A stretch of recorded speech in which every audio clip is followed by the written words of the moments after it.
خداوند کے عظیم جلالی قادر اور مقدس نام میں آپ سب کی سلامتی ہو۔ اے میرے عزیزو، آج ہم ملک پاکستان میں رہتے ہوئے اس بات کو جانتے ہیں کہ پاکستان میں چرچ اور مسیحی لوگوں کے درمیان دوریاں بڑھتی ہی چلی جا رہی ہیں۔ یہ دوریاں اور تلخیاں، اس کی وجہ کوئی ایک نہیں بلکہ بہت سی وجوہات ہیں۔ ایک وقت تھا جب ہم اس بات کو دیکھتے تھے اور جانتے تھے اور اس بات کی شہادت رکھتے ہیں کہ جب بھی چرچز کے اندر عبادت کا وقت ہوتا، سب بڑی محبت سے اور بڑے ہی خلوص سے وہ چرچ جاتے تھے، لیکن آج اس کے برعکس نظر آتا ہے۔ تو آج ہم دیکھیں گے کہ چرچ اور مسیحیوں کے درمیان یہ دوریاں اور یہ تلخیاں کس وجہ سے ہیں۔ تو اے میرے عزیزو، اس کی بہت سی وجوہات ہیں۔ آج ہم اپنے معاشرے میں چرچز، عبادت گاہوں اور عام مسیحیوں کے درمیان دوریاں بڑھتی ہوئی دیکھتے ہیں۔ تو میں آج آپ کے سامنے ان وجوہات کو رکھوں گا جو میں نے اپنی ذاتی زندگی میں تجربہ کرتے ہوئے جو ہے نہ صرف دیکھیں بلکہ محسوس کی اور سنی بھی۔ آج جب ہم ایک نگاہ چرچ پر ڈالتے ہیں اور دوسری نگاہ ہم عام مسیحیوں پر ڈالتے ہیں تو ہمیں بہت زیادہ تلخیاں اور دوریاں نظر آتی ہیں۔ اس کی ایک وجہ پیسہ ہے، روپیہ ہے۔ جب ہم عام مسیحیوں کی بات کرتے ہیں جو چرچ سے نامی طور پر وابستہ ہیں یا وہ چرچ کا بائیکاٹ کر چکے ہیں، تو ہمیں اس کی ایک وجہ پیسہ نظر آتا ہے۔ جب بھی اس بات کو سنا جاتا ہے تو ایک وجہ سامنے آتی ہے اور وہ ہے پیسہ۔ ہدیہ اور چندہ اور نذرانے کی صورت میں یا دہیکیوں کی صورت میں جب چرچ کے اندر تمام ہدیے، نذرانے اور دہیکیاں دی جاتی ہیں تو اس بات کا گلہ کیا جاتا ہے کہ چرچز جو ہیں وہ عام مسیحیوں پر بے وجہ اور بے جا بوجھ ڈال رہے ہیں، اور جو کچھ بھی پیسہ ان کو کسی بھی مد میں حاصل ہوتا ہے اس کا وہ غلط استعمال کرتے ہیں۔ مثال کے طور پر کیا آرگومنٹس دیے جاتے ہیں؟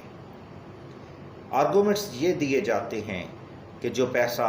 چرچ کے پاس موجود ہے اسے بلڈنگ پر صرف کرنے کی بجائے اسے عام عوام یعنی مسیحی کمیونٹی، مسیحی برادری پر خرچ کیا جائے، خواہ وہ کسی طور پر بھی ہو۔ ان کی حالات زندگی کو بہتر بنانے میں ان کی کسی بھی صورت میں مدد کی جائے، کیونکہ کسی بھی انسان سے بڑھ کر کوئی بھی بلڈنگ،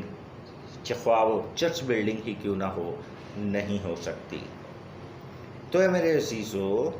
یہاں پر ہمیں ایک اور آرگومنٹ سننے کو ملتا ہے، ایک اور ناراضگی کی اور دوریوں اور تلخیوں کی وجہ نظر آتی ہے، اور وہ ہے کہ چرچ کی جو پراپرٹی ہے وہ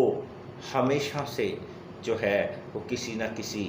خادم، پاسٹر یا رہنما یا بشپ کے نام سے منسوب ہوتی ہے، جو بھی وہاں پر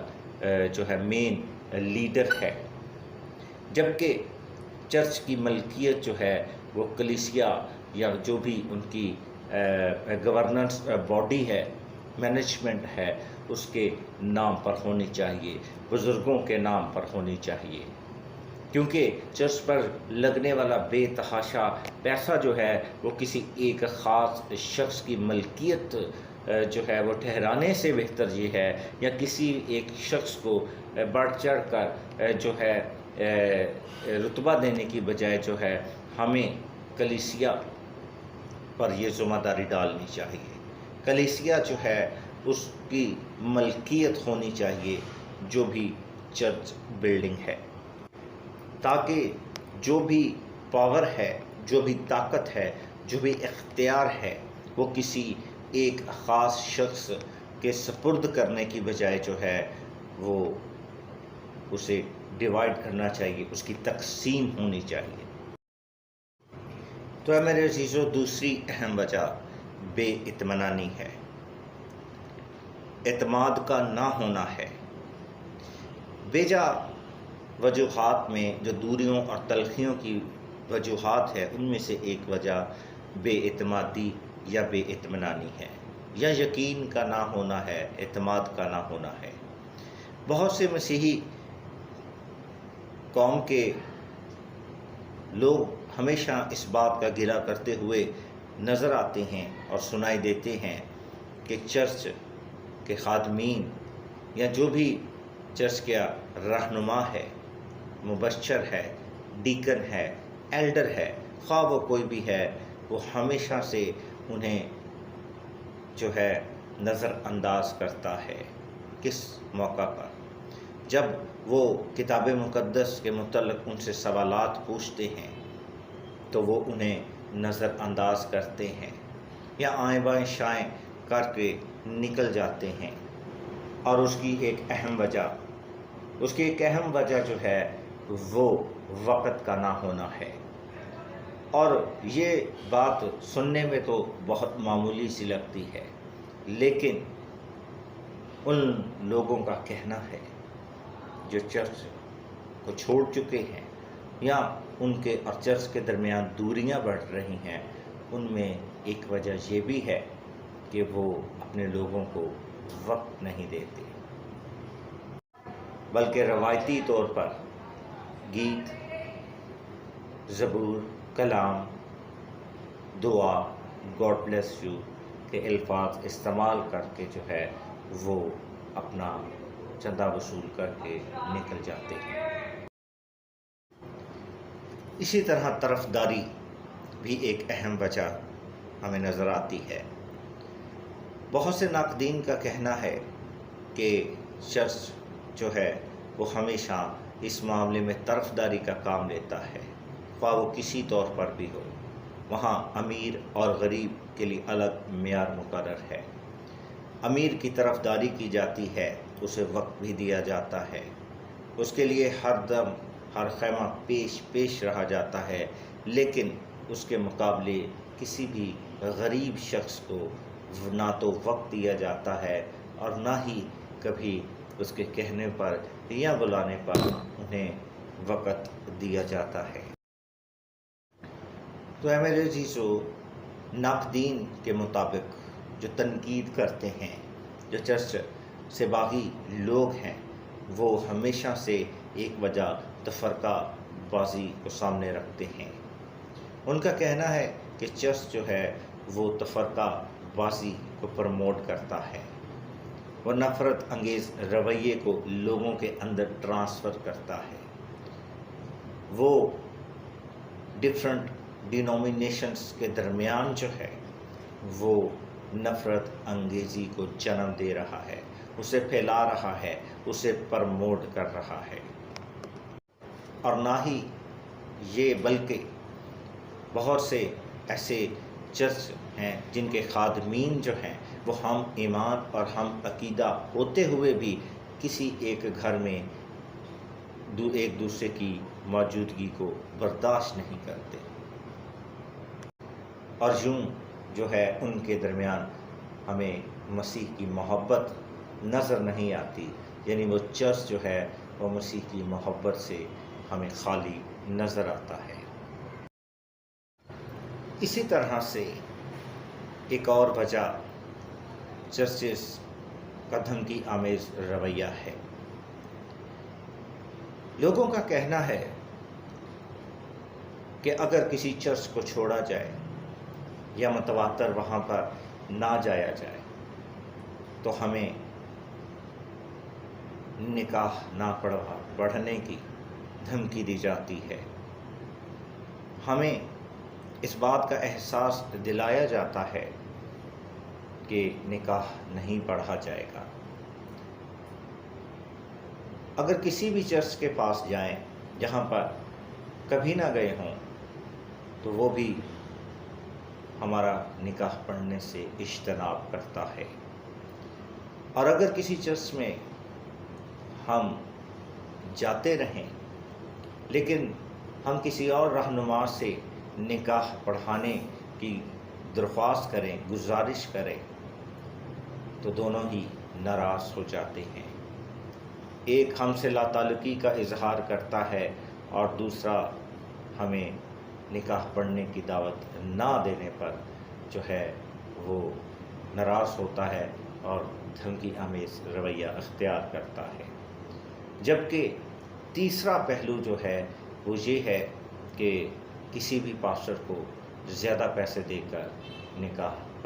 پڑھوایا جا سکتا ہے یا وہ پڑھنے پر راضی ہو جاتے ہیں۔ تو اس طرح کا دوہرا معیار نہ صرف حسد، نفرت، بلکہ ہمیں چرچ کے اندر حاضری دینے کے لیے جو ہے استعمال کیا جاتا ہے۔ اس کی ایک اور اہم وجہ سیاست ہے، چرچ پولیٹکس ہے۔ بہت سے ایسے خادمین، مبشر جو خدمت کا حصہ ہوتے ہیں، وہ اکثر اس بات کا اظہار کرتے ہیں کہ چرچ کے اندر بہت زیادہ سیاست ہے، لیگ پولنگ ہے، وہاں پر بہت زیادہ جو ہے وہ لیگ پولنگ کی جاتی ہے، سیاست کی جاتی ہے، اور وہ یہی چیز عام لوگوں تک جب جاتی ہے تو ان میں دوریاں بڑھنا شروع ہو جاتی ہیں۔ تو اس کی ایک اہم وجہ سیاست ہے۔ اور ناقدین جو ہیں وہ چرچز کے متعلق یہ بھی بیان کرتے ہیں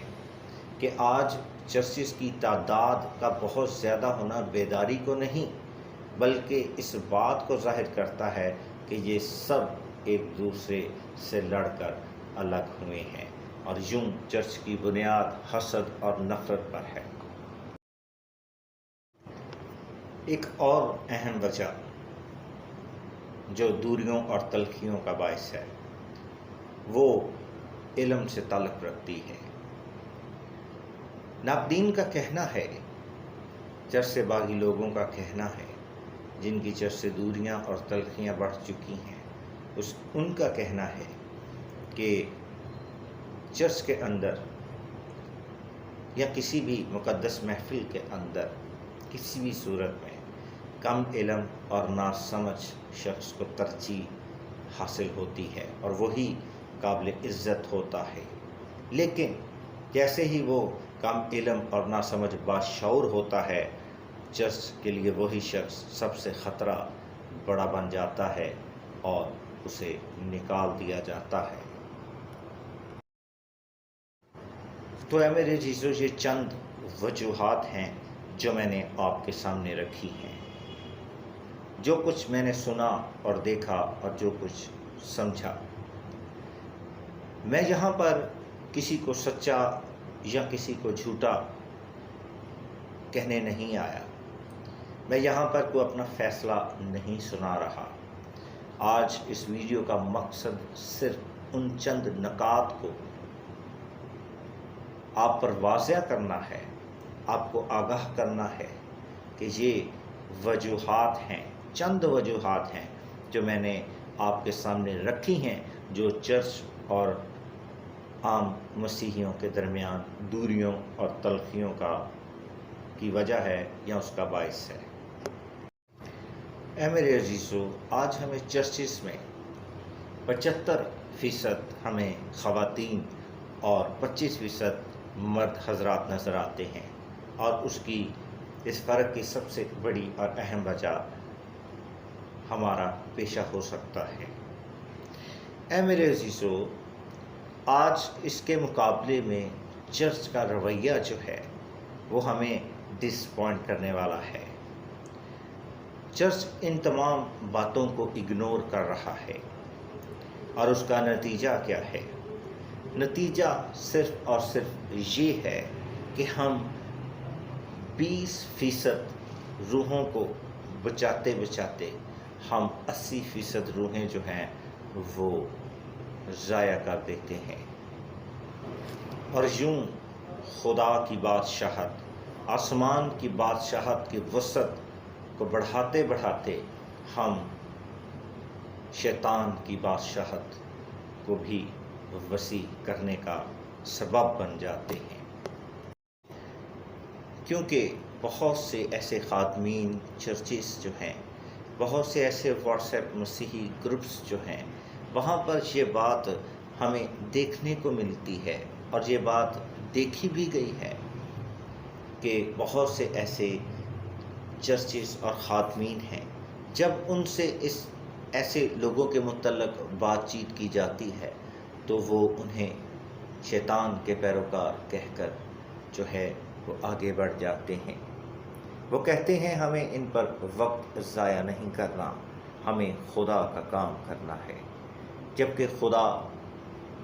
کی بادشاہت جو ہے، آسمان کی بادشاہت جو ہے، وہ اس دنیا کے سردار میں رہ کر کام کرتی ہے، نہ کہ الگ سے۔ تو آج چرچ اور خادمین اس بات کو اگنور کرتے ہیں، وہ اس بات کی جانب توجہ نہیں دیتے،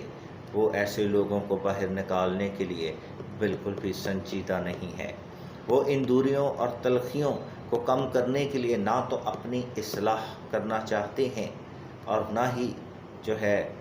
کوئی ایسا ذریعہ قائم کرنا چاہتے ہیں جو ان تلخیوں اور دوریوں کو ختم کرے۔ تو اے میرے عزیزو، میں یہی کہنا چاہتا ہوں کہ چرچز اور ان بھائیوں کے درمیان جو بھی تلخیاں اور دوریاں ہیں اور ان کی جو بھی وجوہات ہیں، انہیں بیٹھ کر جو ہے انہیں سولو کریں، انہیں سمجھائیں، انہیں سکھائیں، انہیں بتائیں۔ اس کے لیے وقت درکار ہے۔ ہر چرچ اپنے ارد گرد، صرف چرچ میں ہی نہیں بلکہ چرچ سے باہر بھی، ہر جگہ جہاں بھی وہ واقعہ ہے، اس بات پر توجہ دے، ایسے لوگوں کی تلاش کرے، ایسے لوگوں پر توجہ دے، اور نہ صرف ان کی طرف توجہ دے اور انہیں بتائے، انہیں گائیڈ کرے، بلکہ ان کی وہ باتیں جو سچائی اور حقیقت پر مبنی ہیں ان کو بھی اپنائیں۔ God bless you all in Jesus' name. Amen.